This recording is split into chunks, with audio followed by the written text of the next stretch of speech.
Bonjour, Marie-Ève Plamondon de Marie-Ève Plamondon Communication. Donc, bon matin, bon lundi matin, j'essaie une nouvelle plage horaire aujourd'hui. Donc, j'ai skippé un Facebook Live la semaine passée. J'avais une petite tendance à repousser toujours à la fin de la semaine le Facebook Live, ça arrivait le vendredi. Mais le vendredi, en théorie, j'aimerais ça pas travailler.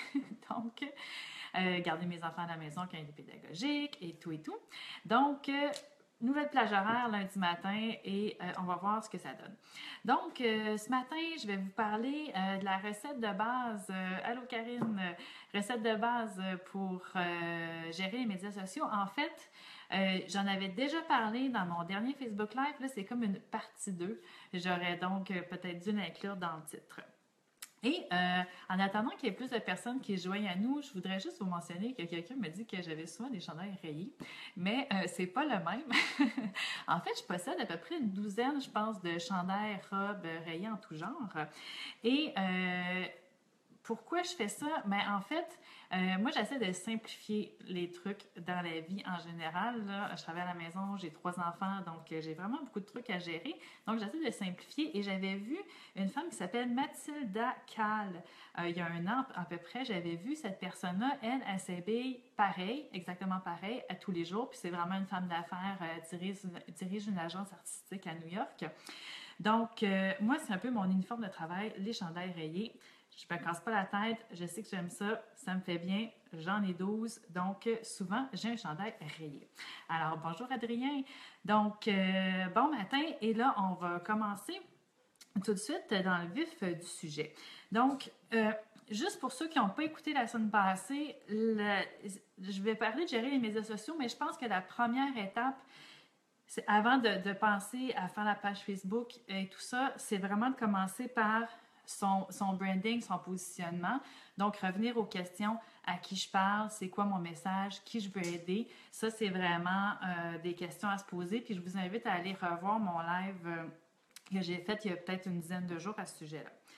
Et je veux juste vous parler de mon expérience. Moi, en fait, je gère les médias sociaux pour des PME, des petits entrepreneurs, des fois comme des professionnels. Et ils se posent toujours la même question. Souvent, les gens me contactent parce qu'ils sont débordés, ne sont pas capables de gérer leurs médias sociaux. Et j'avais l'habitude d'offrir différents services. Donc, pour les personnes qui avaient un petit budget, je donnais des petits services. Donc, ça pouvait être 3 posts sur LinkedIn par semaine. Pour une autre personne, ça allait être tout à coup, je veux faire une série d'articles, j'écrivais une série d'articles. Il y avait des personnes qui avaient plus de budget, puis ces personnes-là, je leur offrais un service, une palette plus diversifiée de services, puis c'était plus constant dans le temps aussi parce que à chaque mois, ils me payaient. Puis je voyais que les personnes qui étaient plus constantes, qui avaient une bonne base, mais les résultats nécessairement étaient meilleurs. Donc, j'ai arrêté d'offrir des services à la pièce. Puis maintenant, généralement, j'offre un service mensuel dans lequel il y a des infolettres, des articles de blog et des posts sur les médias sociaux.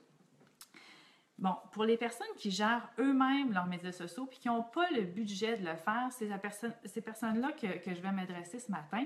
Donc, si vous avez du budget, engagez quelqu'un pour le faire. Pas nécessairement moi, mais je veux dire, j'ai des clients qui m'ont dit « Ah, mon Dieu, ça m'a enlevé un poids sur les épaules parce qu'en fait, moi-même, souvent, les posts que vous voyez sur Facebook, c'est pas moi qui ai fait les images. Parce que la réflexion que je me suis faite, c'est que je me suis dit, si je trouve quelqu'un qui me charge moins cher de l'heure, ben moi, je suis mieux de passer mon temps à faire des tâches qui me génèrent des clients et des revenus, au lieu de passer mon temps à faire des petits posts sur Facebook et tout ça. Donc, si vous avez le budget, si vous avez la latitude pour le faire, engagez quelqu'un pour le faire.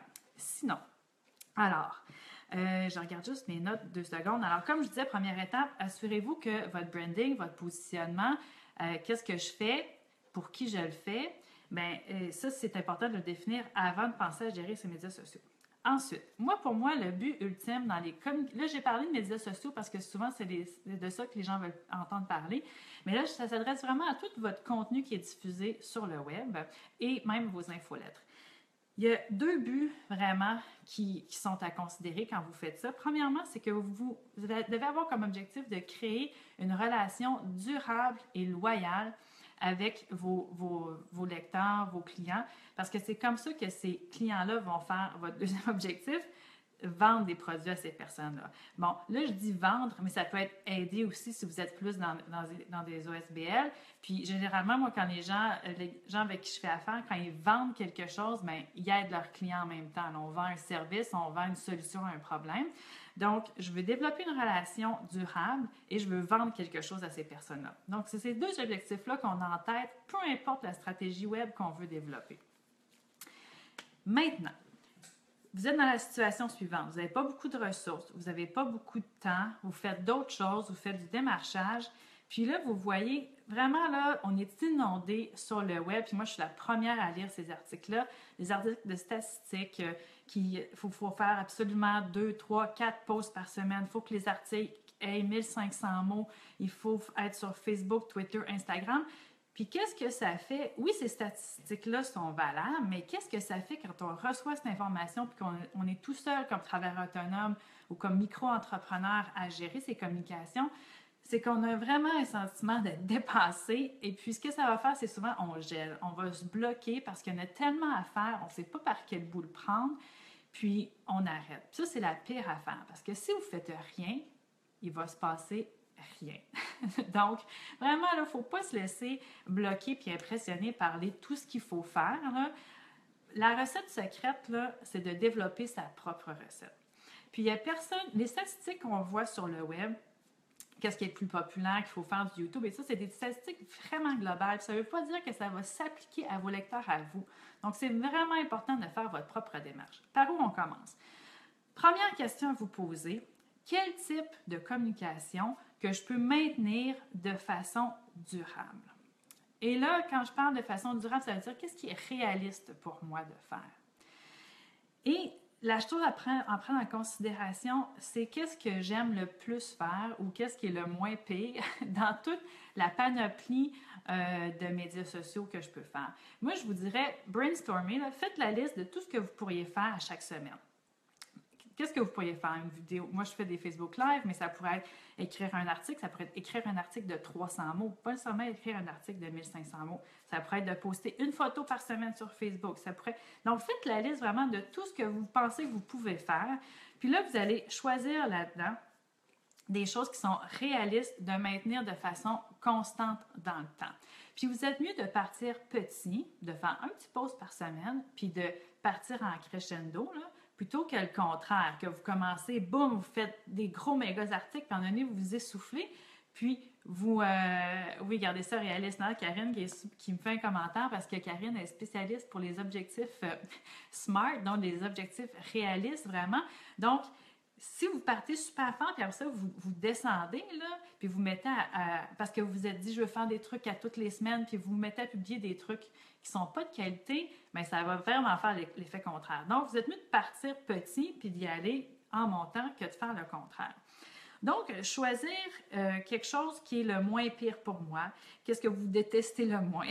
Parce que, par exemple, on entend beaucoup, OK, là, c'est vraiment la vidéo qu'il faut faire, il faut être la vidéo, c'est la prochaine affaire, c'est YouTube, tout ça. Mais si vous n'aimez pas ça, puis si vous êtes poche en vidéo, là, si vous ne passez pas bien à la caméra, c'est pas le truc à suivre. Là. Vraiment, vous trouvez quelque chose que vous aimez, souvent, quand on aime quelque chose, c'est parce qu'on est bon. Là. Les trucs qu'on est vraiment mauvais, bon, ça peut arriver qu'on chante mal puis qu'on pense qu'on chante bien, mais généralement, on est capable d'avoir assez de discernement pour voir qu'est-ce qui fonctionne bien pour nous. Et puis, même si on dit que la vidéo, c'est super important, mais si vous êtes un écrivain professionnel, puis c'est vraiment la plume, votre outil, bien, mon Dieu, écrivez des articles, laissez faire ça, les vidéos. Donc, vraiment, vous y allez à choisir quelque chose que vous allez pouvoir maintenir de façon durable. Et ensuite, juste regarder mes notes, parce qu'ensuite, qu'est-ce qui est vraiment important, c'est la répétition. Donc, de vraiment, dans le temps, d'être pouvoir capable de répéter puis de rester constant.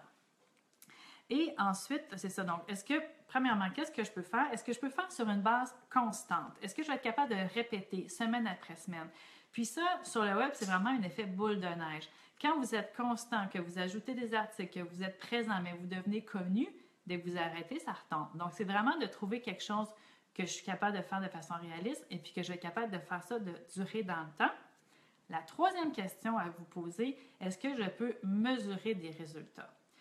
Si vous investissez beaucoup dans une stratégie de communication, puis c'est impossible de mesurer les résultats que ça va vous donner, je vous dirais, c'est peut-être pas la chose à suivre. C'est sûr qu'il y a des choses qu'on peut faire pour développer, par exemple, sa crédibilité ou développer son image en général. Sauf que quand vous allez venir le temps de faire des choix, est-ce que je devrais continuer à faire des vidéos ou est-ce que je devrais continuer de faire des articles de blog, mais il faut que vous soyez capable de mesurer, de comparer qu'est-ce qui vous donne des résultats. Puis qu'est-ce qui vous donne des résultats, c'est vos deux objectifs. Est-ce que ça m'a aidé à créer une relation durable avec des clients et est-ce que j'ai été capable de vendre ou d'aider plus de personnes avec ça? Si ce que vous avez fait, prenez par exemple, calculez une semaine le temps que vous mettez sur les médias sociaux, puis dites-moi les résultats que ça vous donne. OK, moi, là, j'ai regardé hier mes statistiques. J'avais dans mes objectifs d'augmenter le nombre d'abonnés à ma liste. Je regarde ça, dans les dernières 2 semaines, j'ai eu 0 nouveaux abonnés à ma liste. OK. Là, je regarde les mois où est-ce que j'en ai le plus. Qu'est-ce que j'ai fait les mois où est-ce que j'en ai le plus? Mais là, je peux aller refaire la même chose. Donc, vraiment, vous pouvez mesurer aussi, par exemple, des statistiques, même si vous n'êtes pas un pro là, des stats puis du analytics sur votre site web. Est-ce que je peux regarder, par exemple, la durée des visites? Puis est-ce que les personnes reviennent ou c'est tout le temps des nouvelles personnes? Donc, des choses comme ça. Par exemple, quand vous faites des posts sur les médias sociaux, l'objectif devrait être apporter des gens sur votre site web, des nouvelles personnes, mais aussi des gens qui reviennent. Donc, est-ce que je peux mesurer le nombre d'heures que je passe versus les résultats? Puis si vraiment vous ne pouvez pas mesurer les résultats, je vous conseillerais de regarder autre chose. Donc, j'ai fait un tour de piste vraiment rapide, mais je pense que c'est vraiment la clé de trouver quelque chose qu'on aime, dans lequel on n'est pas si pire, qu'on peut le maintenir de façon durable et ensuite de ça, qu'on va pouvoir mesurer les résultats. Donc, c'est vraiment, en fait, là, puis là, quand je le dis puis que je vois Karine à l'écoute aujourd'hui, c'est un peu les mêmes stratégies que n'importe quel objectif qu'on va se donner. Mais quand on arrive dans les médias sociaux, on dirait qu'on oublie un peu ça, puis là, on se lance dans être sur Facebook, puis on n'essaie pas de mesurer les résultats, mais c'est super important si on veut économiser nos ressources et notre temps. Donc, c'est 3 petites règles de base assez courtes ce matin que je voulais vous partager. Puis, ça n'empêche pas non plus de suivre des règles de pouce qu'on entend sur les médias sociaux. Par exemple, que si vous écrivez un article, il faut passer plus de temps à le diffuser qu'à le rédiger. Des petites choses comme ça, ça ne veut pas dire que c'est faux. Mais l'important, c'est de vraiment d'aller écouter ce que vous... Puis en fait, l'autre chose que je voudrais dire, quand il y a des gens qui font des commentaires, si vous devriez faire plus de ci, plus de ça, c'est des gens qui ne sont pas des clients idéaux pour vous. C'est des gens qui ne sont pas des clients parce qu'il y a des gens qui regardent sur Internet, qui font des commentaires, mais qui ne vont jamais acheter quelque chose, qui ne vont jamais faire affaire avec vous. Laissez faire leurs commentaires à eux et concentrez-vous plutôt sur les commentaires des personnes qui sont d'importance pour vous, donc des personnes qui ont déjà acheté ou qui sont potentiellement des acheteurs idéaux pour vous. Donc, voilà, petit mot de la fin. Et j'espère que c'est des petits trucs qui vous ont aidé. Et j'espère, allô Rim, j'espère vous revoir la semaine prochaine. Puis, dans les semaines à venir, je vais focuser beaucoup sur les infolettes puis les courriels. Donc, si ça vous intéresse, restez à l'écoute. Et juste en passant, j'ai essayé quelque chose ce matin. J'ai fait un événement Facebook pour mon Facebook Live parce qu'apparemment, bientôt, on va pouvoir annoncer à l'avance plus facilement, mais ça a super bien marché. Donc, vous pouvez faire un événement Facebook pour votre Facebook Live, puis aller inviter des gens qui sont dans vos contacts Facebook.